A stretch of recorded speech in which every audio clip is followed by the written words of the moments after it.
Hello everyone, welcome to the 12th episode of BridgeAusTV. Today I have Jorge Arbelaez from Colombia, and he will talk about his journey as a business analyst coming from Colombia to Australia.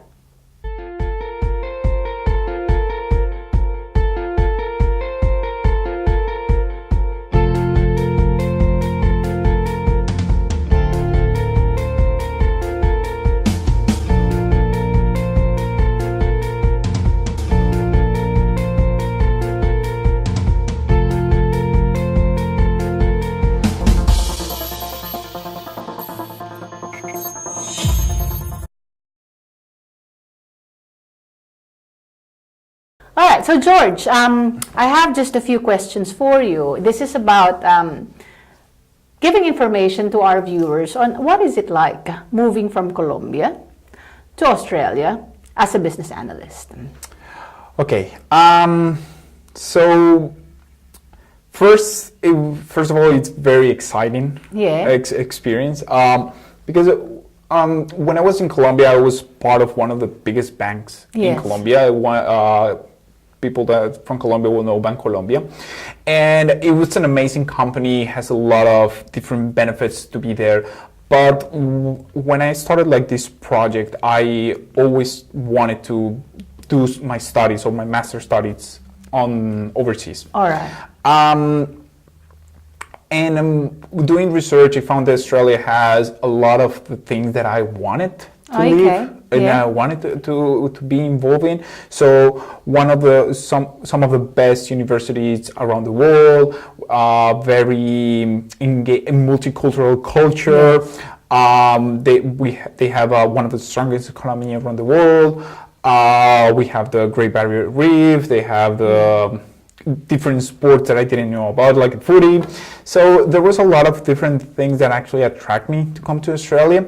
And as a business analyst, I saw that the Australia, being a first world country, has a lot of knowledge in topics that I wanted to learn. Okay. So that was one of the main reasons that I decided, look, Australia, it's the country that I want to go and pursue my master's studies. And this is to enhance your skills, right? Correct. Yeah. Now, when I got here and I started doing my master course and also start interacting with the culture, with the different people, I realized that Australia is a really good place to live in, and especially Melbourne, that's the city that I'm living right now. So I decided to take the next step, not only stay as a student, but I also wanted to be a permanent resident to actually live more, like try to experience more the Aussie lifestyle. Okay, all right. So let's just do a step back, right? So you came from Colombia, you finished system engineering, then you have experience as a business analyst. You went here because you wanted to enhance your skills, right? Correct. You wanted to study. Now, can you give us a glimpse of your life as a student here? Of course. My life as a student, life as a student is not easy, to tell you the truth. Because from where I came from, I was already working, I already have a salary, You're from a big bank, right? From a big bank, I already have some sort of independence. And let's say that my responsibility was only with the job. That's it, right? And that was pretty much. But as a student, you start seeing that as an international student, you start seeing that you don't only have responsibility with your studies, but you also have a responsibility to maintain yourself, to pay your rent, to the cost, everything that involves around it. And those are things that when you think about it back in Colombia, you just think that there might be going to be like really easy because you think that the same thing that you're living before, but actually they're a little bit more complex. However, on the really bright side was that I have the opportunity to study with people from different countries. So I had interaction with people from India, China. I had people from South Korea, Japan, people from Europe that actually came here to do their master's degree. So it's really interesting to actually have that multicultural interaction with different people and kind of see how they see things. Exactly. So that was one of the greatest benefits that I found of doing my master's. I mean, apart from doing a master that I wanted to do and that I was passionate about, and a master in one of the top universities here in Australia, the multicultural interactions was an added value that I got from the master's degree, and actually it helped me to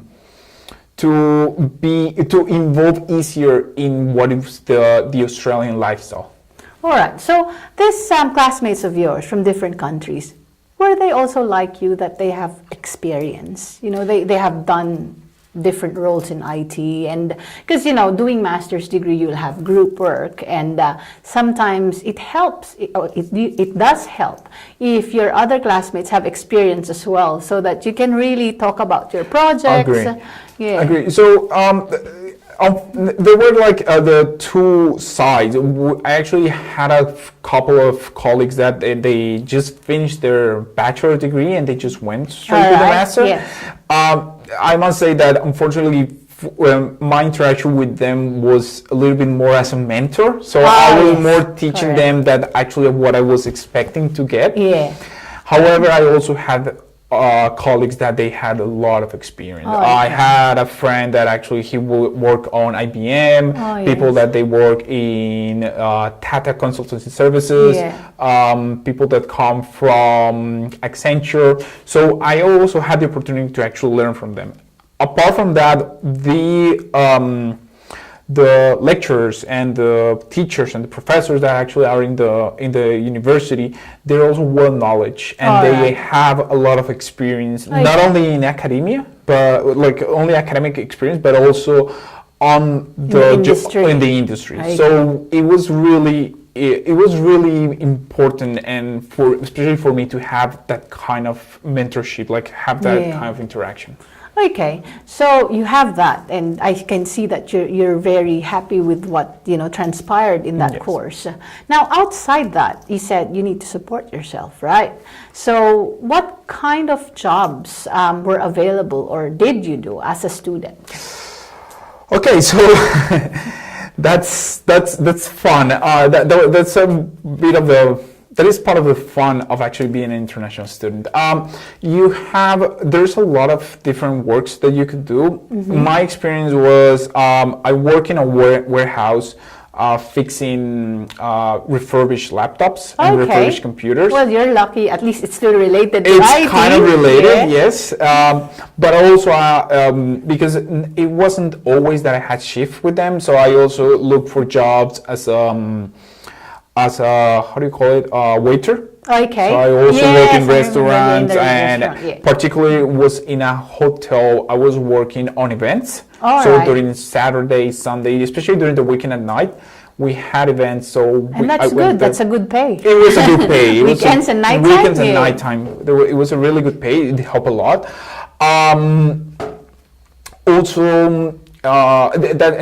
That's something that I didn't went into, but a lot of international students go also into the cleaning industry. Correct.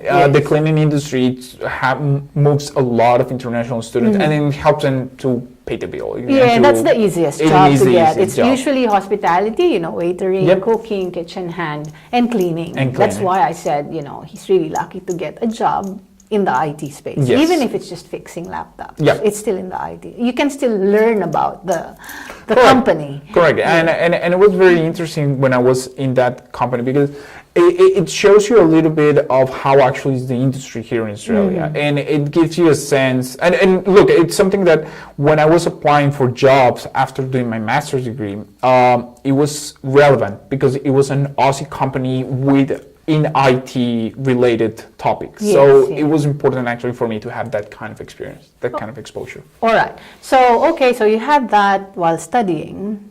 Now, when you finished studying, what happened?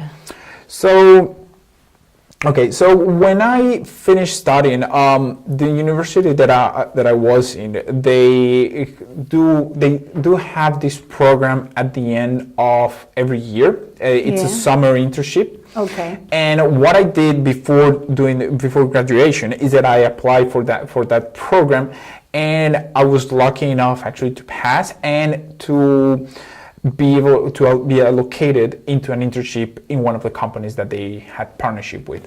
So I started working with them, with that company, and it gave me the opportunity to have some experience. And they were, at the end of the internship, they were so happy with my work that they actually offered me a full-time position. Well, initially it was a contract position for a year. Okay. And then they gave me a full-time position, and currently I'm still working there. Okay, wow, that's really good. Yes. But that internship, how long was that for? 3 months. So Is it with the pay? With it pay? is with the pay. Yeah, It is with a pay. Obviously, it's not a full salary pay. However, it's a really good pay. So it's a stipend. Yeah. So we're talking. Can I say numbers? Yeah. So we're talking around $3,000 per month. Okay. For that's each really month. good. So it's a really good salary. Yeah, because that can be more than the salary of someone doing a waitressing job. Yes, exactly. Yeah. Because when I was working in the warehouse, I was getting around maybe 1,600, 1,700. That's it. And with that, I was capable to live, but as a student. But when I got the job, actually my quality of life went up, of course, higher. Yes. Oh, that's really good. So from 3,000, when they have absorbed you, did the salary go higher? Going higher. Okay. That's correct. The salary went higher. All right. So there's a contract job. The contract is also full-time. Yes, full-time correct. for a year. And then after that, until now, you're still working there. Yes, and I'm still working there. That's really good. So I guess what I'd like to talk about as well is that, not everyone can carry on working in Australia. Yes. Right? So George was lucky enough that while being on a student visa, because he has so much work experience in Colombia as a business analyst, he was eligible for a permanent residency. Correct. And therefore, this story that, after finishing the studies, he had the job, and because it's not easy to get a job here if you don't have the visa, right? So tell me your experience. I think you have some experience about that before. Actually, so when I was as soon as I got you actually see the difference when you don't have the visa and after you have your permanent residence visa. So during my studies, when I was trying to look for a full-time job during that uni break, because I was a student, I wasn't. Basically, they didn't even see my CV. They just saw, he's an international student, and they just scrapped it because they knew that. They if they're gonna have someone, they need someone that actually it's gonna stay, or it's stable enough for them to know that he might stay for a long time. They're not too keen to actually have a lot of people rotating in the same role. Correct. Because it takes time, to be settled in a job, right? And companies spend a lot of money in training people. Yes, correct. And if they see a student, even a graduate visa, some of my clients, they have 2 years of graduate visa, but they are also seen that way. Yes. Because sometimes I wonder, you have a 2-year visa, why are you still cleaning? Because they won't take me seriously. Mm-hmm. Yeah, so that's the problem. Well, student visa is really meant for you to just study here and head back. Correct. That's why most of the companies would really do that, and therefore, when you were doing that internship, you were really lucky. I think at that internship you were already PR, or in the process of PR. I think I was in the process of PR. Because I already told them that I was applying and I was there, but it wasn't 100% sure. But I mean. And you can see the difference, how people in HR treat you, or they actually you feel it when they talk with you, because as soon as you tell them that you're a permanent resident, their voice and everything changes. You actually know, we can actually do business with you. Right. So it's that kind of feeling. Because most people, they think that they can just easily come to Australia. Oh, I'm a business analyst. I have so much experience. I'm sure I can find a job in Australia. It's not like that, because if you don't have a visa, you cannot work here. And if you think that getting a work visa is easy, it's not. It's getting, harder and harder every year. So it's really better to get a permanent residency visa. Correct. So now moving on, I guess I just wanted you to compare. How is the workplace environment in Colombia versus the workplace environment here in Australia? Okay, that's a tricky one. Well, it is different. Yeah. Hands down, it's completely different because Colombians, I must say, we Colombians are usually more happier.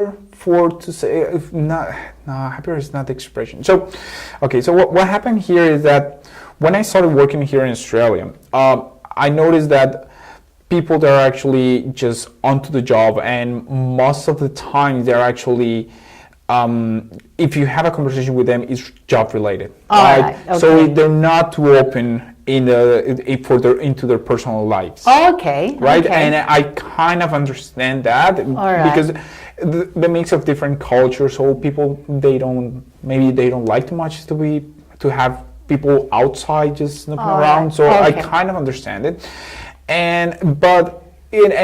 Sometimes it makes it a little bit difficult in our case as Latin Americans because we are much closer. So we actually try to have that connection with the person, not only as a job, like as a colleague in the job, but also as a potential friend or a potential colleague. I get what you mean because the Filipino culture is near the Latin American culture as well. Like the workplace is almost like a place for family. Yes. Right, you have lunch together. You talk about personal things. Of course, when you're new, it's not like that right away. Yeah, but of course. You build towards that. Of course, yeah, yes. and that was like my first impression. But now I've been in the company for a couple of years already, and I actually have started building some friendships. Correct. Right, so it takes a little bit of time. It just takes time. Yeah, it takes time. So the message here is that Aussies are a little bit harder, but they're really nice when you actually get through them. Yeah. Like for me, I would think that they're friendly people. Yes, they're always there. They're open, but I guess it's not at a level that we are used to. Like our personal touch, meaning let's watch a movie later on and that's okay, but because life is so busy here as well, I guess they don't have that mindset, or it's just a different thing that they want to do. Maybe it's going to the pub and drinking. Exactly. And if you're not that, then you feel like excluded. Yeah. Exactly. They have a lot of that. So what I found with my colleagues at work is that their culture actually moves around two things. One, it's sports. Oh, yes. So Aussies are big fan of sports and whatever sport. I mean, I know that they have their cricket here and their footy, like their national sports. Yes. But you can talk with them about soccer, about boxing, about whatever. They know a lot about sports. So if you're into sports, there you go. That's one thing. And the other thing is that, as you mentioned, the pub. Yes. Most of the social interaction goes around there. If you go out and have a beer or a cocktail or a mocktail or whatever, just a soft drink. But if you go to the pub with them, it's easier to actually have. That's the personal one. Exactly. Yeah. Because I guess with your culture and with our culture, we have so much chit chats, right? Yes. Like even if we're in the office, we can talk about personal stuff. Exactly. Maybe I guess in your experience, Aussies have just compartmentalized. Yeah, they have a little bit that separated, but yeah. All right, George. So, what are your tips for people coming from Colombia or coming from other parts of the world in the same role, business analysts? What are your tips for them if they wanted to come here in Australia? Okay, so I have a few tips. Definitely one, and I think this is the most important, and don't even think. I mean, And I'm not saying in a bad way, but don't try to even apply or come here without this. And it's the language. All you right. need the English. The Yes. English is completely compulsory to actually come here, especially as a business analyst role or any role related with that business analyst spectrum, right? Even it's a reporting analyst or a data analyst or whatever that is, because in a role we interact with a lot of people, and communication is really important. And the way that they say things, or the way that the other person says something, it could actually give us more information if we understand the language more than what he's saying. Right? So that's one thing. Another important tip is when you are applying as business analyst, whatever the country is, consider also what kind of experience you had before. Business analysts here in Australia, that's something I found really funny. They focus on knowledge based on the industry. Right? So you have a business analyst that is an expert on, let's say, accounting, or a business analyst that is expert on IT, or a business analyst that is an expert on finance. So those kind of things, it makes a big difference. So in my case, I was a business analyst in a bank, but for example, in my case, I was a business analyst more with the technology with the bank. So I'm a technical business analyst. Right? All right. But you could see people that actually they're analysts in the bank and they're more business analysts in finance, or business analysts in accounting. So that's something important when you're deciding, I want to apply as a business analyst. So, but in which spectrum of the So I guess of you're the saying industry. that because whatever your expertise would be, then those are the companies that you look for. Exactly. And that actually helps you to identify which companies you would like to apply. If you have expertise on finance, well, you're definitely going to look into the banks. All right. To which one you can apply to. Okay. Well, another good tip as a business analyst is that if you have international certifications, show them. That's really important, and they really like that here in the industry. If you have that, if you have certification on UML, or certification in project management, or a certification in Prince 2, or things like that, that actually it's a plus when you're looking for a job. Right, especially because what I found here in the industry is that they're really specifics on the roles that they're looking for. So it's not that, in my case, I'm a system engineer in Colombia, and it's not that you go out and, I'm a system engineer, so I can do whatever a system engineer does. No. If you're a system engineer, they're gonna ask you for a system engineer that knows about a specific language, programming language. Same happened with the business analyst. I want a business analyst that has the skill of project management, or a business analyst that has the skill of data analyst, right? So those kind of skills, if you have a certification that actually back up that skill, show it. It's really important. So what you're saying is, don't expect that it's just a generic role. Yes, it's not. It's always a unique role, unique to the company. Yes, correct. All right. So in summary, the tips are: one is communication. So making sure that you have that English language capability. Well, it's not just for that role; it's for any role in Australia. You really have that, because you can't even get your visa without the English capability. And then, it's good to, knowing your expertise, because, it might be different. Like maybe in the Philippines, it's not really that that you really have to be expert in this, because as I understand as well, a business analyst is a business analyst. You should be able to become a business analyst in any industry. Yes. But again, the playing field here is different. And then the third one is certifications. You might have spent it yourself studying all these different technologies, or it might be your employer from back home who have spent it. Make sure you show it, because they will look for it. Exactly. That's definitely going to give you a plus when you want to apply to a particular role. All right. That's all. Thanks so much, George. No, thank you so much for having me. See ya. Okay. Bye. Bye. If you want to check if you're eligible to migrate in Australia, please visit our website, www.bridgeaus.com. www.bridgeaus.com.au for a free initial assessment.